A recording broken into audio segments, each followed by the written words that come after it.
In front of me is Samsung Tab S10 Plus, and today I would like to show you how you can set up Face Unlock.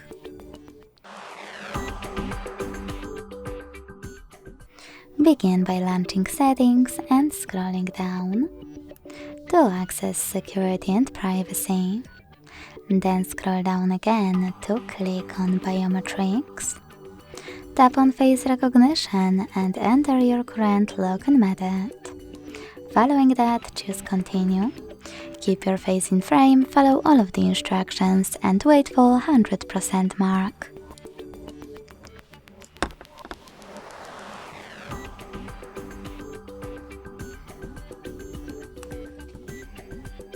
Then you can operate all of those options, and when you're finished, go back.